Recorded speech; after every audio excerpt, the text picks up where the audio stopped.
Oh my God, what a horrible day. It's absolutely vile. I've started to really show this week. It's becoming quite obvious, so I don't know how much longer I'm going to be able to hide it. And I have TV on Thursday, so I need to kind of come up with a way of camouflaging this, because I just want to wait a little bit longer before I share everything. But I did take my Instagram announcement picture, which I'm quite happy with. I think it's very me, and in a dress that I would wear all the time, so there's nothing unusual about it, and I'm really happy with it. So I'm going to use that whenever I'm ready. I will do it. So I'm just going to go and have breakfast with my sister and my dad, and have a little chat and stuff. And then next week, I feel like when I get the official results of my harmony test redraw, because I had to do it all over again, I feel then I'll be able to comfortably share, all about my knees, which will be really exciting. And yeah, that's it for now. No more updates really, other than the fact that the baby's looking really good. There's no sorry, I keep dropping my phone. There's no issues physically with the baby, which is really good, and that gives me such relief. So now it's just the long old wait, just another 6.5 months to go. I think I'm having a week where I just look pale, but the other reason is that I started using the Dr. Jart Ceramidine cream, and it has literally cured my rosacea like that. It's been so good. So I feel like I look pale to myself because I'm not red like I usually am. It is week 15 and a half. It's about 7 in the morning. I'm just sitting outside the TV studio. I've got an early call time this morning for Ireland AM. Had a weird thing happen to me on Monday morning. I woke up, had my breakfast, felt okay. I took the dog for a walk like I always do, about 10 to 8 o'clock, and I felt this really sharp pain on my left hand side. And initially I kind of thought, oh, it's just round ligament pain, and that's basically where the baby is kind of growing and your uterus is stretching, and I've had a bit of that, but this just seemed a little bit different. It's so sore. So I kind of gave it a bit of a rub and it felt a bit better. Made it down to the shop, got coffee, and as I turned around, I started to feel so faint. My breath got short. I felt really hot, and I fainted a good few times before, so I know the feeling and I recognize what's happening. And I just felt so lightheaded and my eyes were clouding over. So I was like, okay, Ruby, we've got to get home. So of course she didn't want to go home. She wanted to go for her walk. So I was there dragging her along. And it was also school drop off time, and we live near a lot of primary schools. So there was people everywhere. And I was walking back up the hill to my house, and I had to stop on my neighbour's wall, put my head between my legs just to try and bring myself around a little bit. Ruby doesn't know what's going on. People are just walking by me, which is fine. I didn't mind that. I was actually happy on my own dealing with it. So I thought, okay, fine, we'll make it a little bit further. I just kept trying to keep myself in that mindset where I'm like, I'm okay, I'm gonna get up the hill, I'll get home. So I walked a little bit further, and suddenly came back on again. So head down in between my knees again. I was like, oh my God, this is awful. So I thought, okay, dizziness, fainting, lightheadedness, this is a second trimester symptom. So I didn't get freaked out. I thought, no, I'll be okay. Long deep breaths, which I did. And then as soon as I stood up, I just got sick. This really nice lady stopped to see if I was okay. And I just said to her, I'm pregnant. It's just part of the thing. She goes, oh, I'm so sorry. She's like, are you okay to walk up? And I said, no, I am. Because instantly after I got sick, I felt so much better. So I walked home, got some water, lay down for a bit, and I was fine. And then I had diarrhea. So I just thought, okay, this all must have been a digestion thing that just triggered this whole thing. And I do have IBS, so I'm quite used to having some digestive issues, and I have had for my whole life, but this just felt a little bit different. But I was instantly fine. It didn't prolong in any way, and that's what probably would have caused me to go to Holles Street, to the maternity A&E there. But I was okay, it came around. And of course my husband was away abroad working, so I was on my own. And I was like, of course, all the time. So what do you do in those situations? You call your mom. So I call mom, freak my mom out. Of course, she's like, no, I'll come up. I'm like, no, I'm okay. So I was kind of half lying on the sofa with a glass of water. And Ruby, of course, she's so intuitive, a dog. Like, she jumps up to sit beside me and she's putting her head on my chest because she knows, you know, something's not right. And she's like making sure it's okay. And she kept looking up at me. She's so good like that. Like, she really is. So I made a cup of tea and then I was okay and I went to work. And I haven't had it since. So I'll raise it with my doctor when I see him again on the 12th of April. And if it happens again, I'll go to the GP. So that I can just figure out, is it a blood pressure issue, was it digestion, something like that anyway. So maybe you can tell me if it's happened to you, but we'll see. Anyway, it's nearly work time, 7:06. My call time was 7:15 this morning, and then I'm done for the week. This is my last job for the week. It's the day before St. Patrick's Day. I'm going to take a half day today. I've got a little bit of things to film when I get home, and then just taking it easy, going to go to the gym, work out, because that does actually make me feel so much better. It energizes me so much. And tomorrow's St. Patrick's Day, so it's a day off, which is lovely. And we're going to go out for dinner tomorrow night, so that'll be lovely. So I'll check in again later.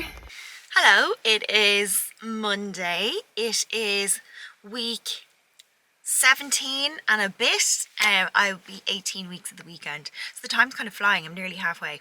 I shared my post on Instagram telling everybody about the baby.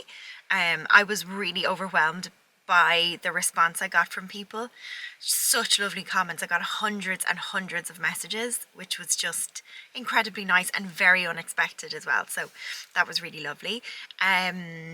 The results of the Harmony test came back and they were all low risk, which was really such a relief. And we also managed to tell all of our friends in a very short space of time, which is great. So where am I? Today I am going to Russell and Bromley on Grafton Street. They're having an event, and Karina is actually chairing a little panel for a shoe Q&A. So I'm just going to go along and clap for her. It's nice to be dressed up. I'm in a pair of jeans they got too big for me when I lost a bit of weight last year when I started working out a bit more. So they fit quite comfortably, although I do have the button and the zip undone right now because I've just driven into town and it's taken me nearly an hour to get here, so I was getting a little uncomfortable. So I just have to remember to zip up my jeans and button them up before I face the public. And I have a relatively nice week actually. Nothing too taxing. I'm taking Friday off because we said we'd go out for some lunch. My husband's taking a day off as well, just to have a little lunch together, which is going to be very nice. And tomorrow I actually need to tell you all about how my skin has been reacting to being pregnant, and the answer is not very well. I think it's a nice detail. I love how it's so tonal with your outfit as well. So yes. Like, how else would you style these up? Would you bring in colour, or would you kind of like just keep it tonal? I think white sandals are always something I have in my wardrobe for summer because you can wear them with all of your brights and then mix them with your neutrals too. They're just an easy one to always wear.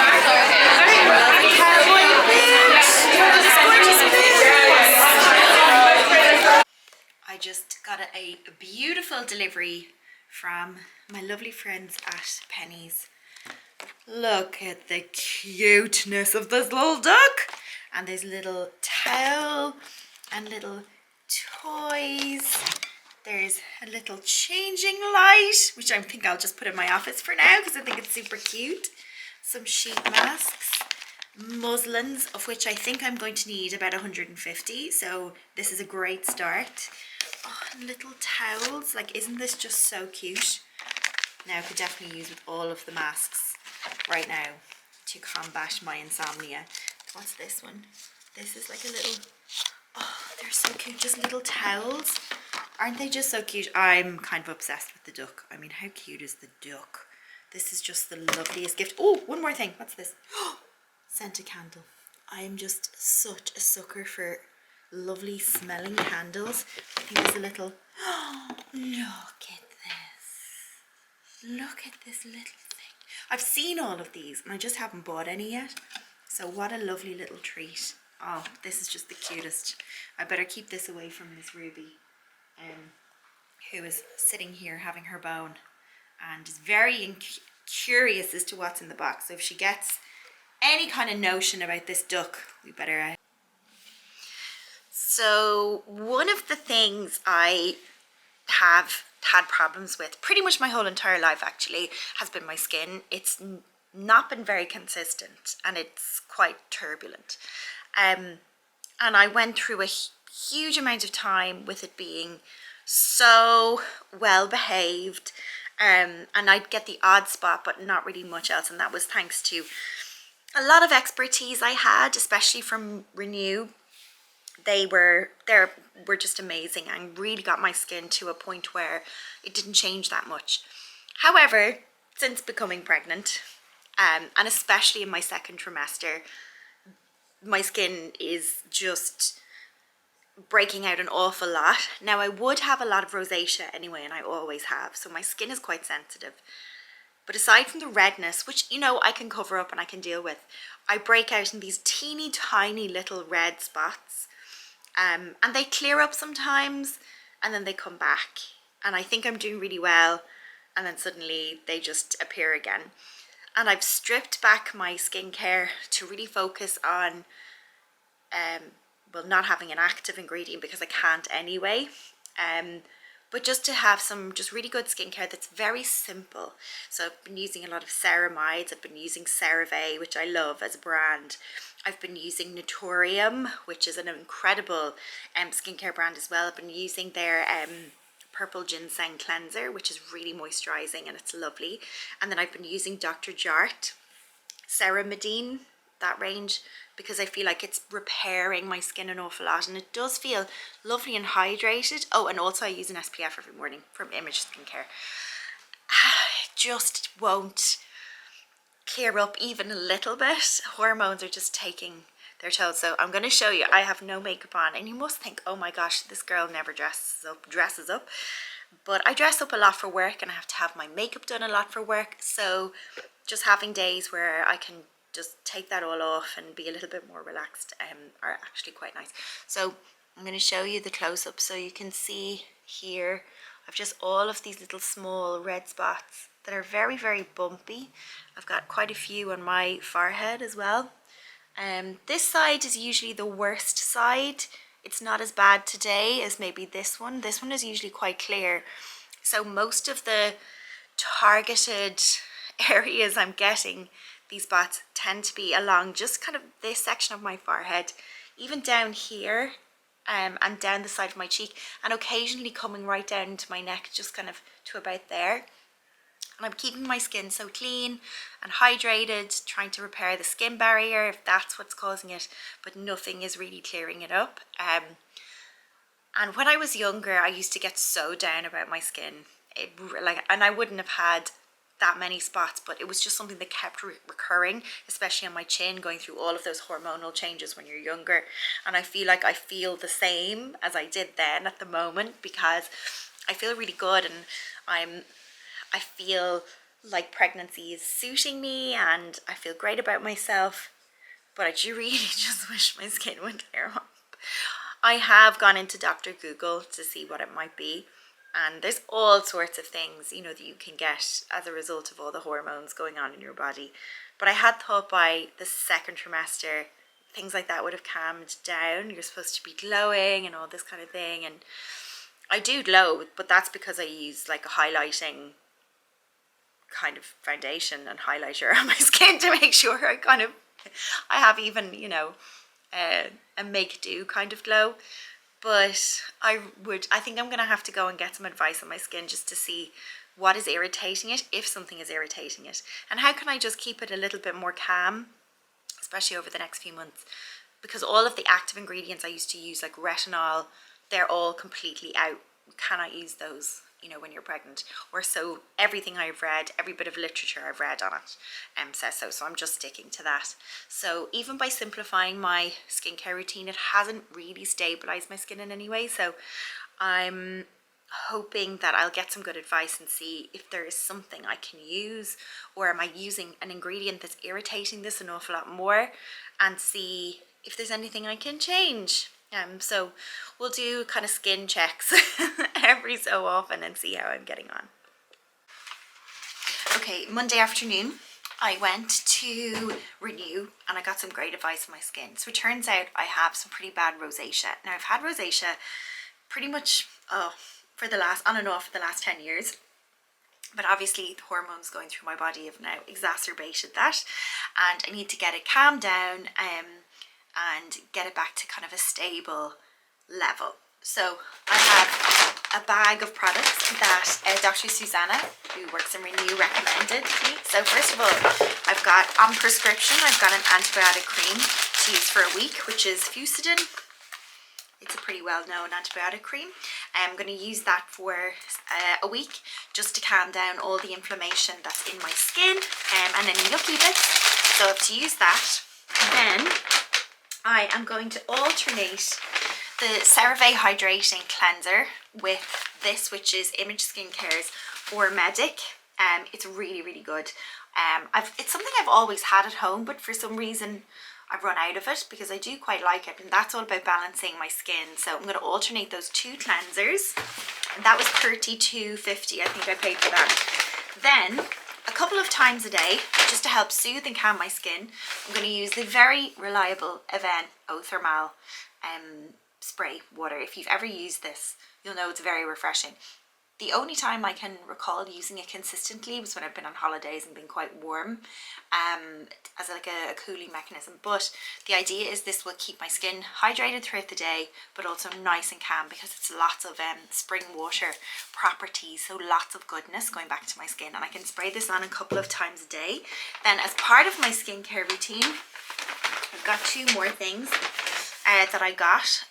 So that's a couple of times of the day, but after I cleanse my skin, so at nighttime nighttime and morning I have to use this, which is, I think you pronounce it Cicalicate, and it's another Aven product as well. So it's designed to restore your skin barrier, very similar I guess to La Roche-Posay Cicaplast, but it's not as thick a texture. So this should kind of help really kind of balance out my skin a little bit more, give it lots of nourishing, and try and get it clearing nicely so that it's really hydrated and my skin barrier builds up. So I have to use that in the morning and in the evening. And then twice a week I have to use this also from Aven, which is Anti-Rougeur. I've used Anti-Rougeur years and years and years ago, which was kind of like their Rosacea product, and it is very good. But this is a mask, and I have to use this twice a week. So my skincare routine is slightly different in that I will alternate my cleansers, then I will use the Cicalicate, then I will use my SPF in the morning, and then at night time I will use just the Cicalicate on its own, and then I will use the mask twice a week. But then in between all of that, the first thing that will go on for the next week is the Fusidin antibiotic cream. So hopefully over the next couple of weeks that will kind of get my skin to balance out, and then I have to go back to Renew in 2 weeks just to see what kind of progress is made. So I'll keep you posted on how that's going, and I'll put the links to these products in the description as well. I bought all of these today, and I think the 3 Aven products together were just over €50, and I bought those in Lloyd's Pharmacy. And then this was, as I said, $32.50. I bought that at Renew, and my antibiotic cream was $16.50 I think. So for a skincare routine, it's not the most expensive. However, it is a bit frustrating when I have lots of products already that are not fully used, and now I'm just changing. But I do realize that I've got to make some changes to help my skin cope with all the hormones, which I totally get. So I'll keep you posted on the skin. Okay, Monday afternoon I went to Renew and I got some great advice on my skin. So it turns out I have some pretty bad rosacea. Now I've had rosacea pretty much for the last, on and off for the last 10 years. But obviously the hormones going through my body have now exacerbated that, and I need to get it calmed down and get it back to kind of a stable level. So I have a bag of products that Dr. Susanna, who works in Renew, recommended to me. So first of all, I've got on prescription, I've got an antibiotic cream to use for a week, which is Fusidin. It's a pretty well-known antibiotic cream. I'm going to use that for a week just to calm down all the inflammation that's in my skin and any yucky bits. So I have to use that. Then I am going to alternate the CeraVe Hydrating Cleanser with this, which is Image Skincare's Medic. It's really, really good. It's something I've always had at home, but for some reason I've run out of it because I do quite like it, and that's all about balancing my skin. So I'm going to alternate those 2 cleansers, and that was $32.50 I think I paid for that. Then a couple of times a day, just to help soothe and calm my skin, I'm going to use the very reliable Avène Eau Thermale spray water. If you've ever used this, you'll know it's very refreshing. The only time I can recall using it consistently was when I've been on holidays and been quite warm, as like a cooling mechanism. But the idea is this will keep my skin hydrated throughout the day, but also nice and calm, because it's lots of spring water properties, so lots of goodness going back to my skin. And I can spray this on a couple of times a day. Then as part of my skincare routine, I've got 2 more things that I got. So that's a couple of times of the day, but after I cleanse my skin, so at nighttime nighttime and morning I have to use this, which is, I think you pronounce it Cicaphate, and it's another Avène product as well. So it's designed to restore your skin barrier, very similar I guess to La Roche-Posay Cicaplast, but it's not as thick a texture. So this should kind of help really kind of balance out my skin a little bit more, give it lots of nourishing, and try and get it clearing nicely so that it's really hydrated and my skin barrier builds up. So I have to use that in the morning and in the evening. And then twice a week I have to use this also from Avène, which is anti-rougeur. I've used anti-rougeur years and years and years ago, which was kind of like their Rosacea product, and it is very good. But this is a mask and I have to use this twice a week. So my skincare routine is slightly different in that I will alternate my cleansers, then I will use the Cicaphate, then I will use my SPF in the morning, and then at night time I will use just the Cicaphate on its own, and then I will use the mask twice a week. But then in between all of that, the first thing that will go on for the next week is the Fustatin antibiotic cream. So hopefully over the next couple of weeks that will kind of get my skin to balance out, and then I have to go back to renew in 2 weeks just to see what kind of progress it's made. So I'll keep you posted on how that's going, and I'll put the links to these products in the description as well. I bought all of these today, and I think the 3 Avène products together were just over €50, and I bought those in Lloyd's Pharmacy. And then this was, as I said, $32.50. I bought that at Renew, and my antibiotic cream was $16.50 I think. So for a skincare routine, it's not the most expensive. However, it is a bit frustrating when I have lots of products already that are not fully used, and now I'm just changing. But I do realize that I've got to make some changes to help my skin cope with all the hormones, which I totally get. So I'll keep you posted on the skin. I keep it hidden, but isn't this so cute?